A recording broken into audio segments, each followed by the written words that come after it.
Hello दोस्तों, आज हम बात करेंगे एक डायरेक्ट कूल रेफ्रिजरेटर जिसमें ना तो कंप्रेसर चल रहा है और ना ही लाइट जल रही है और रेफ्रिजरेटर ठंडा भी नहीं कर रहा है। इंडेक्स की बात कर रहे हैं तो दोस्तों इसमें हम कस्टमर से कुछ फीडबैक लेते हैं, कुछ क्वेश्चन पूछते हैं, फिर उसके हिसाब से उस डिफेक्ट को डायग्नोस करते हैं और डायग्नोस करने के बाद उसको हम रिपेयरिंग प्रोसेस स्टडी करेंगे। सबसे पहले जो हमारे पास कस्टमर से फीडबैक आता है वो है no cooling in the refrigerator. Refrigerator ठंडा नहीं कर रहा है, लाइट भी ग्लो नहीं हो रही है और जो अंदर रखा हुआ सामान वो खराब हो रहा है। इसके बाद दोस्तों हम क्वेश्चन जो कस्टमर से पूछेंगे वो क्वेश्चन ऐसे होने चाहिए जिससे हमें डिफेक्ट के नजदीक पहुंचने में हेल्प हो जाए। जैसे कि have you checked with other socket, क्या आपने किसी और सॉकेट में चला के देखा है? स्टेबलाइजर ठीक है? फ्रिज के अंदर लाइट आती है? क्या आप कंप्रेसर की साउंड को महसूस कर सकते हैं? इस तरह से क्वेश्चन हम पूछते हैं तो हमें डिफेक्ट के नजदीक पहुंचने में आसानी होती है। तो अब हम बात करते हैं डिफेक्ट्स के बारे में। तो इस फ्रिज के रिलेटेड जो डिफेक्ट हो सकते हैं वो यहाँ पे हमने लिखे हुए हैं। जैसे पहला है no supply in the power socket, दूसरा है स्टेबलाइजर या उसका फ्यूज खराब होना, मेन फ्यूज खराब हो सकता है, पावर कोड खराब हो सकती है, या फिर अगर वो फ्रिज इलेक्ट्रॉनिक्स है तो उसका पीसीबी भी खराब हो सकता है। इन डिफेक्ट को हमने कुछ अलग अलग श्रेणियों में बांटा हुआ है। जैसे कि इलेक्ट्रिकल के अंदर सॉकेट या पावर कोड आएगा, इलेक्ट्रॉनिक्स के अंदर हम मेन पीसीबी को चेक करते हैं, मैकेनिकल के अंदर हम फ्यूज को चेक करेंगे। पैरामीटर जो जो चेक करने वाले हैं दोस्तों वो हैं, सबसे पहले हम supply at the socket check करेंगे। अगर वो सप्लाई प्रॉपर आ रही है तो हम अगला स्टेप लेंगे, नहीं आ रही है तो कस्टमर को इलेक्ट्रिशियन के लिए बोलेंगे ताकि वो अपना प्लग जो है उसको ठीक करवा लें। सेकंड नंबर पे दोस्तों हम स्टेबलाइजर का आउटपुट चेक करेंगे। अगर आउटपुट आ रहा है तो ठीक है, नहीं आ रहा है तो कस्टमर से फिर से बोलेंगे कि या तो स्टेबलाइजर चेंज करवा ले या उसे रिपेयर भी करवा सकते हैं। तीसरे पॉइंट पे हम पावर कोड को चेक करेंगे, इसकी कॉन्टिन्यूटी चेक होती है। कॉन्टिन्यूटी आ रही है तो ठीक है, नहीं आ रही है तो पावर कोड को हम चेंज करेंगे। उसके बाद रेफ्रिजरेटर के अंदर लगा हुआ फ्यूज जो है वो भी खराब हो सकता है, उसको फिजिकली चेक कर सकते हैं या फिर मल्टीमीटर से कॉन्टिन्यूटी चेक कर सकते हैं। अगर ओके है तो ठीक है, नहीं है तो फ्यूज को हम रिप्लेस करेंगे। उसके बाद अगर फ्यूज ठीक है तो हम मेन पीसीबी की तरफ बढ़ते हैं। तो मेन पीसीबी के अंदर हमें इनपुट और आउटपुट दोनों पावर चेक करनी है। अगर नहीं आ रही है तो हम पीसीबी को रिप्लेस करते हैं। सबसे पहले पावर सॉकेट चेक करना है कस्टमर के। यहाँ पे हमें पावर सॉकेट चेक करते हुए ये ध्यान रखना है कि फेस जो है वो राइट हैंड साइड हो, न्यूट्रल जो है वो लेफ्ट में हो और अर्थ वाला पॉइंट हो टॉप पे होता है। जब हमारा स्विच ऑफ है तो हमें न्यूट्रल और फेस में कोई भी वोल्टेज नहीं मिलना चाहिए। जब हम इस स्विच को ऑन करेंगे तो हमें न्यूट्रल और फेस में 230 वोल्ट मिलता है, यानी कस्टमर के यहाँ पे जो भी लाइन वोल्टेज रहेगा वो 180, 190, 200, 220 कुछ भी हो सकता है। उसके बाद दोस्तों सेकंड पॉइंट पे हम चेक करेंगे अर्थ और फेस के बीच में वोल्टेज, यानी कि ये वाला पॉइंट और ये पॉइंट दोनों के बीच में हम वोल्टेज को चेक करेंगे। यहाँ पे भी हमें उतना ही वोल्टेज मिलना चाहिए जितना हमें न्यूट्रल और फेस में मिल रहा था। अगर वो बराबर मिलता है तो इसका मतलब अर्थिंग वहां पे है, अगर वो थोड़ा कम मिलता है तो इसका मतलब वहां पे अर्थिंग वीक है। उसके बाद दोस्तों हम चेक करेंगे voltage between neutral and earth. तो neutral wire and earth wire के अंदर वोल्टेज चेक करेंगे। यहाँ से हमें 0 से 2 के बीच में वोल्टेज मिलना चाहिए। अगर यहाँ पे आपको 5, 10, 15, 20 के आसपास वोल्टेज मिलता है तो इसका मतलब यहाँ पे लीकेज वोल्टेज आ रही है।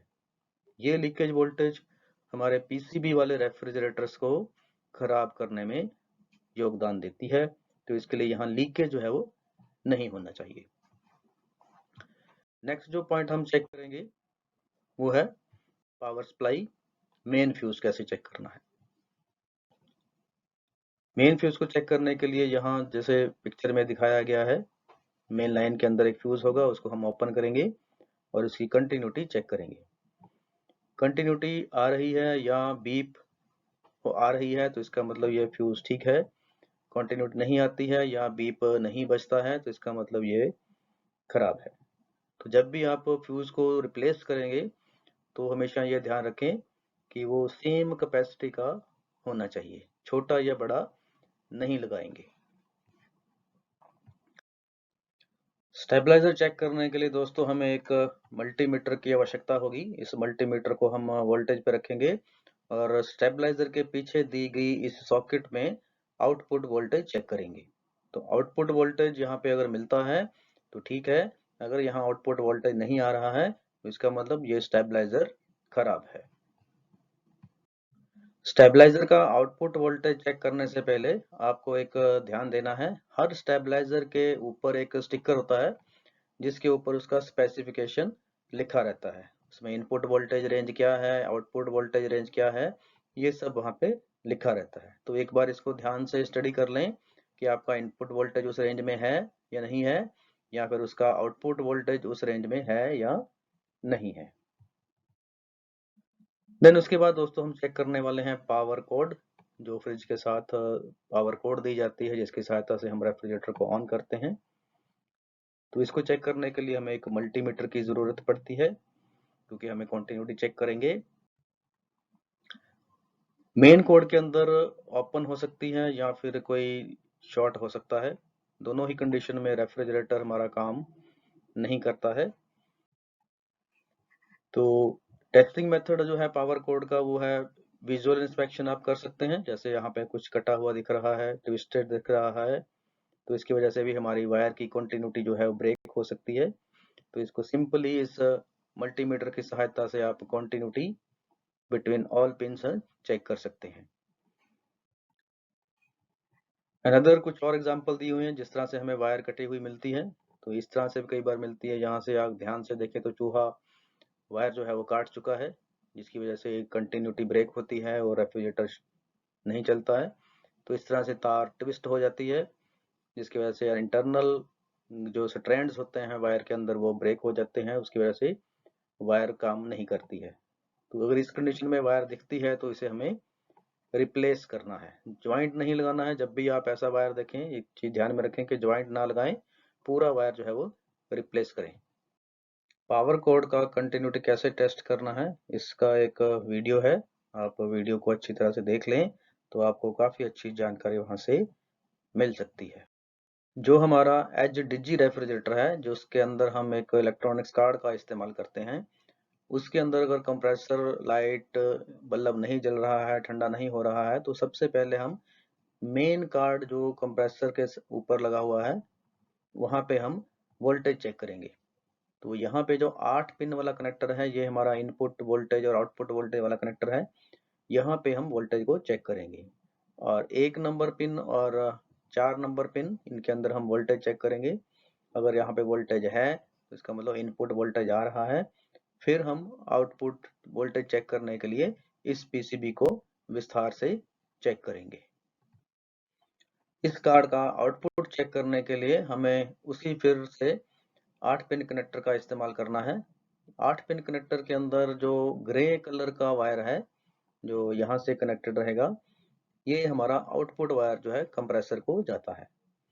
तो 3 मिनट के डिले के बाद हमें ब्लैक और ग्रे के अंदर वोल्टेज को चेक करना है, क्योंकि ब्लैक जो है वो हमारा न्यूट्रल है, रेड जो है वो फेस है, ग्रे जो है वो आउटपुट वायर है जो कंप्रेसर को चलाने के लिए इस्तेमाल करते हैं। तो अगर यहाँ पे वोल्टेज नहीं है, यानी ब्लैक और ग्रे में वोल्टेज हमें नहीं मिलती है, तो इसका मतलब हम कार्ड को चेंज करेंगे। और इसके साथ साथ जो लाइट वाला सर्किट है उसको भी चेक करेंगे। अगर हमने लाइट सर्किट चेक करना है रेफ्रिजरेटर का तो इलेक्ट्रॉनिक वाले पीसीबी के अंदर ये 6 पिन कनेक्टर जो दिखता है हमें, इसमें वोल्टेज चेक कर सकते हैं। तो जब हमारा डोर बंद है तो यहाँ पे 4.9 वोल्ट होता है red wire and black wire के अंदर, और जब डोर हम ओपन करते हैं तो यहाँ 12 वोल्ट डीसी सप्लाई जो है निकलती है जो कि एलईडी बल्ब को ऑन करने में सहायता करती है।